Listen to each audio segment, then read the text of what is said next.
Let me ask you a question. Have you ever had so much on your plate that something had to get sacrificed? Something that you prioritized had to get sacrificed. You had to really look at what was on your plate and be like, you know what, this has to go. Well, that's what happened to me. The last 2 weeks, if you notice, you haven't seen many gym segments, video segments, because I had to sacrifice my gym time as I was going through a 2 week transitionary period, because we're experiencing this level of growth in business. So unfortunately, I had to sacrifice. I don't want to do that, but that's what was necessary for the time. Gratefully, my whole schedule is shifting starting today.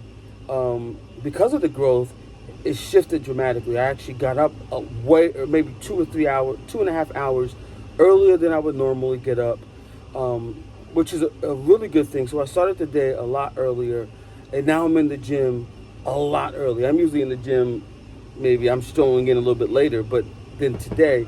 But sometimes that happens. Sometimes when you're experiencing growth, you just have to allow that growth to take place. Because I didn't force my way back into the gym. I still was doing things at the house. I never allowed myself to fall below a certain point. But when you're going through those growing pains, you really still have to hold on to those priorities. I didn't let it fully drop off, but I was able to come back today and get right back on track like nothing ever stopped. And I'm really grateful for, where I'm at right now, because I'm starting the day way earlier than what I was. And that's one of the things being an entrepreneur. I had so much flexibility. So I can kind of move in, how I want it. But because of the growth, I have to step up to the level of the growth that I'm at right now. And that required me to get up a lot earlier.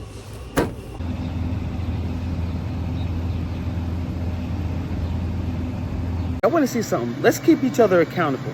How many out there have been off track recently, but now just got back on track and back to your normal rhythm of life?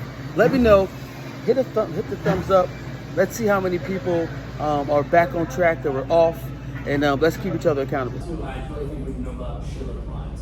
I love what he does. So that's why I Because every single person that we deal with all of them. need it.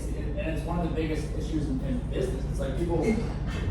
Especially now when business is going through so many growing pains, either they're getting rid of people and they're resizing, or they're adding people and they're resizing to that growth too. His tool and what he does, I've seen it work. When Ryan Media, we use predictive index. We take the top 20% of sales reps. Yeah. We had them do it, and it was a very similar graph. So then when we interviewed salespeople, we looked for that, and we didn't hire solely on that, but like that was an indicator that this person is going to be sharp on the front. yeah. And if you can do that for like each role, the biggest thing he can do is teach people. So now that it makes more sense. There's two avenues. He just sells it and then says this is how you use it, and that means that someone in that organization has to use it, which means they probably have to have an HR person. Exactly. And then if he's, which I think is more valuable, if he's the one who's like, now we have this data, now how do you mix them together? And like make an answer out of it? Yeah. But I mean, he's got to. So we need to mainly just figure out the deliverable against the Rev Up program. I can stand right now. Yeah. Like what is the deliverables? No, I'm saying we have to get clear on what the deliverables are after the Rev Up program. Yeah. So, I guess what we have in there is like we have all of those things that we have listed. The end goal of it was always, here's a full thing that shows everything that we found, and at that point you can either we'll implement it or you can take it and go. Yeah. But we may want to get away from that. So we may want to, in my opinion, we can look like that AI thing I just did on his company. So I'll run through it and you can take a look at it. Oh yeah, because you were doing it when we were finish it up. And if we have if that works and we can figure out how to tweak on not everything in there that makes sense, but that, and then we go. Really, what we're trying to figure out from the audit is what are your 3 goals, what are your goals, and then how do we then go? We're laying out the demand convert keeper clients like over X number, Yeah. and we just go, yeah. Mm-hmm. Or yeah, I think that's what Yeah, the way agencies work is just so short-sighted. Yeah, like it's just trying to get like the now, like, hey, I'm gonna do this, like, but if you're really looking at the plan and the actual like priority of the business, like, it's, like people don't. And he told us, without giving us how much his offering is, he told us 20 to 50 clients. Yeah, that's what he's. Yeah, I wonder what he has now. And what do we have exactly? I don't know. Yeah. But I liked when you always ask like just good questions at the right time. So I try to. But that's why I hate pitching like that, because normally I'll have my questions in front of me. I'll know exactly my process. Yeah. And when I'm like that, I feel like I'll just go all over the place. So Yeah. you brought it back there because it's like, Oh, but like this is at the end of the day, what does he want? Yeah, what does he want? He Yeah. wants 20 to 50 clients. Yeah.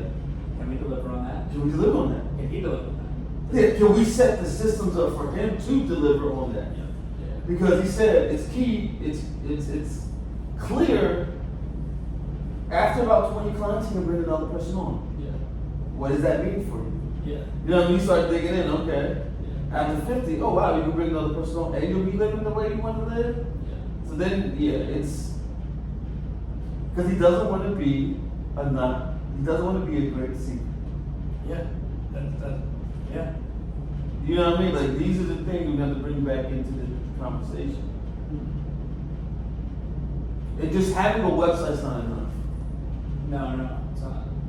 People think, he spends. That's wild.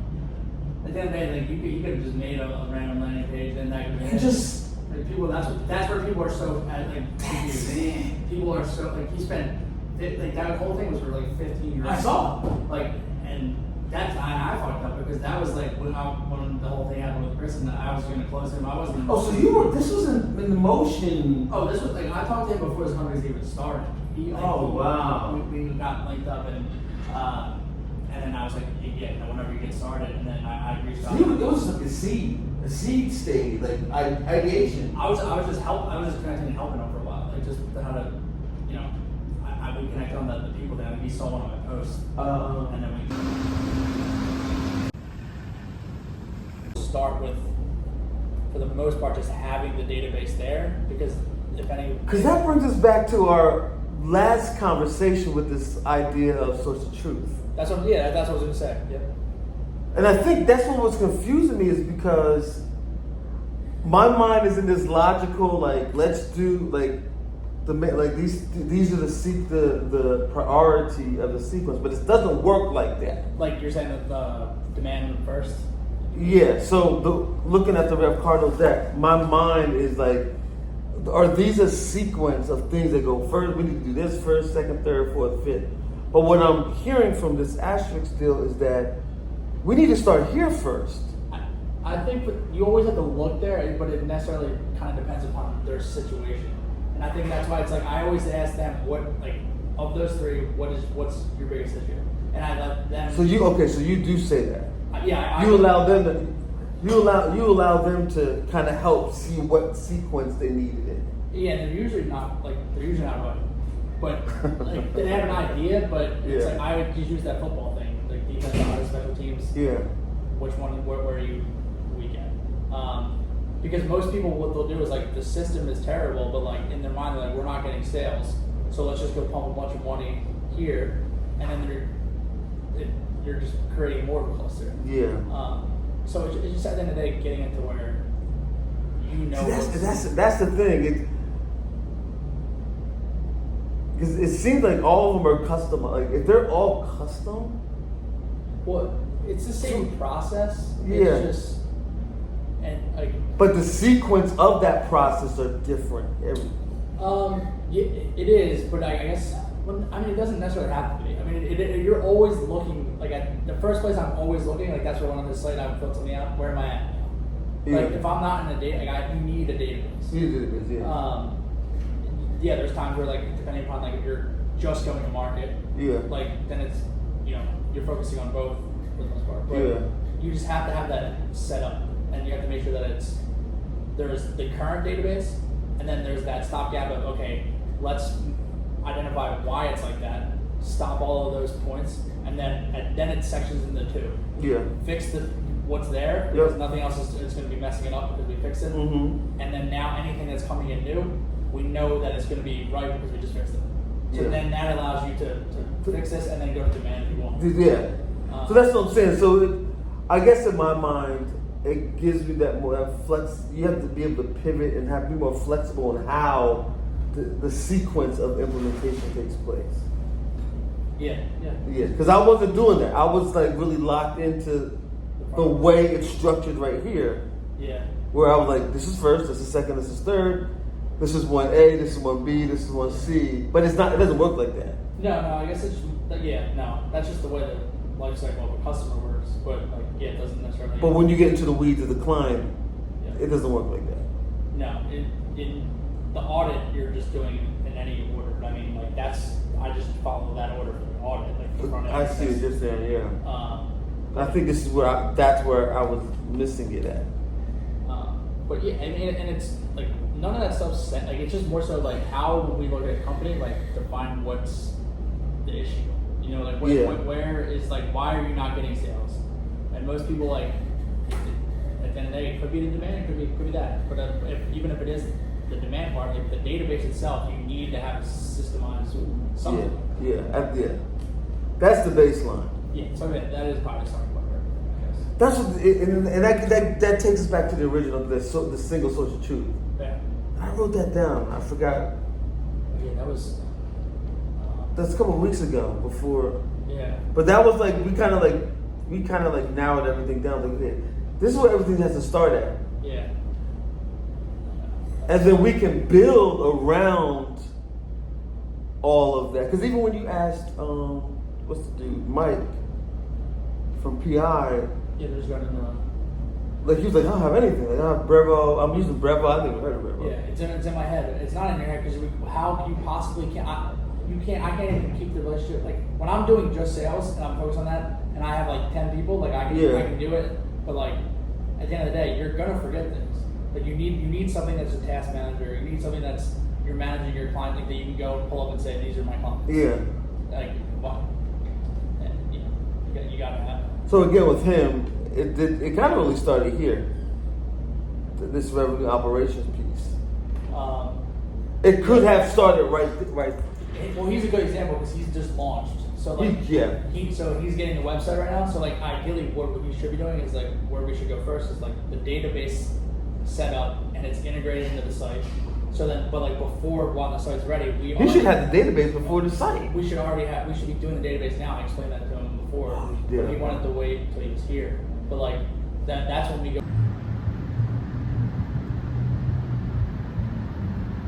So even though I had to make some adjustments this week, I'm making some adjustments this week, the value is being able to align with the teams, processes that we're putting in place to really facilitate the growth. And that's what I was talking about earlier, is just making sure that we're aligned from a team perspective and we're able to handle the new growth.